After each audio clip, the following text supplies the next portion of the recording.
What's going on, guys? This is Vince with VShred.com, and in today's video, I'm going to show you the one exercise that will give you the most bang for your buck when you're trying to build a better booty.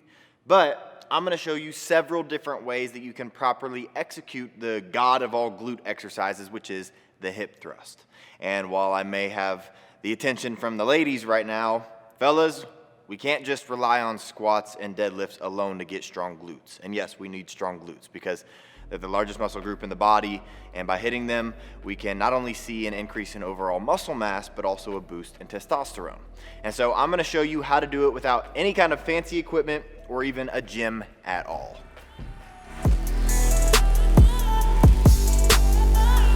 I'ma keep on going up till the lights go down. All right, so today's video is dedicated to just one exercise because it's that important for glute strength and development. It's the only exercise that fully loads the glutes, and if done correctly, almost completely isolates nothing but the butt. So we're gonna be talking about all things hip thrust, but if you want more glute-focused exercises other than the one that I'm showing you today, we have a full booty building program with the best exercises for your glutes and your legs with exact form breakdowns. And if you want to check it out for yourself, I'll put a link to the description below. Now, aside from being the gold standard for building a better butt, the hip thrust can also just improve your strength and your speed and your power because you're teaching your body something called optimal hip extension. That means as a result, you'll improve your squats and your deadlifts and your hang cleans and even your sprint times, because a lot of exercises that improve leg strength, like leg presses, don't maximize hip extension, which means we aren't fully engaging our glutes. Now, before we continue on, I want to say real quickly, if you are liking this video so far, or if at any point throughout the video you like it, make sure to like the video. It really helps me out and helps us out with this channel and helping other people see these videos. So please hit that thumbs up button below and subscribe to the channel. But the hip thrust is the most important exercise that you can do for your glutes. But it's also one of the easiest to do incorrectly, and if done with bad form, you'll end up recruiting more quad or hamstring and could also hurt your back. All right, so now getting into the demonstration of the hip thrust. As you can see, I'm sitting here on a bench. I have my preloaded barbell here, and you don't have to do this with a barbell. You can do this with a dumbbell. You can do this with body weight. I'm just gonna show you the form. That way, no matter what you're using, you're prepared and you can do it correctly. So first things first is what you're gonna be putting your back on. And so what you wanna look for is just a bench that's about just under your knee height, I guess you could say. So this right here, pretty much any regular bench at the gym is going to be fine, but if you're doing this from home and you're looking for like a chair that's the right height, just look for something that's about knee height, maybe a little bit shorter than knee height, and you're gonna be good. But from there, what you're gonna do is you're gonna lower yourself down, and first thing I like to do is just sit flat, okay? Because after I sit flat, I roll this bar back, and this is where body weight has its pros, because you don't have to load a weight up on your waist. Or if you have one of those machines at your gym where it's like preloaded and you can strap a belt on and then move you can unrack the weight. That's easy as well, but this is the old school way and it just works really well, but getting into it's a little difficult. But basically you're going to take this bar, and there's a little part of your hips that you're going to be aiming for. So it's not going to be lower belly, it's going to be like right about here. So there's like a line, like right where your hip bone is, you wanna go right below your hip bone, because that is where you're going to get the most hip extension and allow the weight to, you're gonna get the full range of motion and be using all of the weight when you put the weight in that spot. So take this weight, roll it up into that spot, and then from there, I'm gonna make sure that my feet are going to be shoulder width apart, and my feet are going to be directly under my knees. And so from here, the heavier you get, the more difficult it's gonna be to push this weight up. And so I'm gonna be using my elbows just to get this weight up, but a lot of times you can just lean back and do it. But getting up, and then from here, you want your upper shoulders to be on this pad, and you want the front line of the bench to be pretty much just below your shoulder blades. and that's going to give you the best position to get full range of motion here.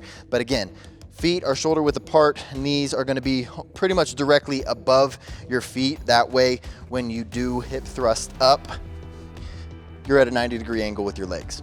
So I'm going down, I have my hands on top of the bar, and also with your neck, you wanna make sure that you're not overextending it, you're not looking too far up, and you're also not looking too far down. You almost wanna act like there's like an egg, like a little egg that's between your chin and your neck, and you're just trying to keep that egg resting there carefully, very, very carefully.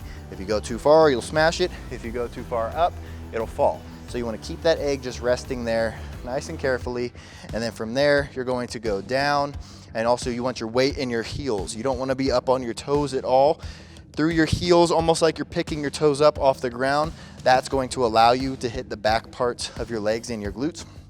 From here, you're gonna try to feel that nice stretch, keeping your chin tucked, and then you're going to drive through your heels, thrusting all the way up, getting that 90-degree angle with your legs, and right here is where the magic happens. This is where you want to squeeze for like 3 seconds and then go back down. And keeping tension all the way throughout. I'm never losing tension. Going back up, squeezing, and back down. And again, you can see my head is moving with my body. Squeezing at the top, getting that 90-degree angle, pressing through my heels, and back down. Up, down. And so I think the main 3 things to focus on are foot positioning.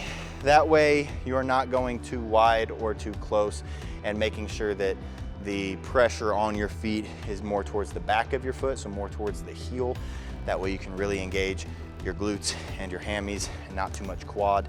And then after that is going to be full range of motion and getting that squeeze at the top. So going down as far as you can, trying to get a nice squeeze or a nice stretch in your glutes, and then driving through your heels up and trying to get that 90-degree angle with your knees and holding your thighs and your back to parallel to the ground for 2 to 3 seconds, because that squeeze at the top is when your glutes are firing the most.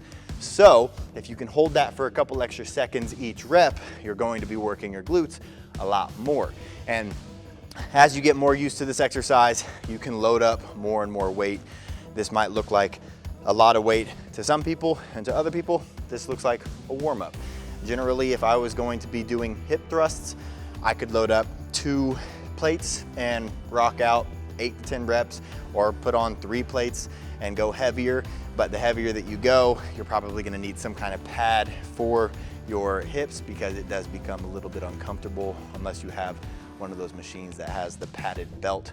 Those are super nice to have, but not everybody has them. So this is just a great way. And also you can do this with dumbbells as well. If you just have a dumbbell, you can literally just place it, each side of the dumbbell on each hip. And then you can do the exact same thing. And then if you want to do it with just body weight, super easy. Body weight right there.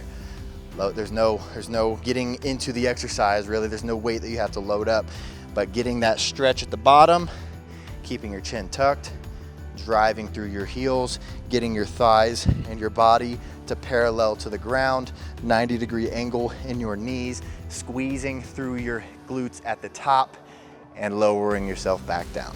So that full range of motion and focusing on time under tension with the glutes is going to make this exercise better than anything else.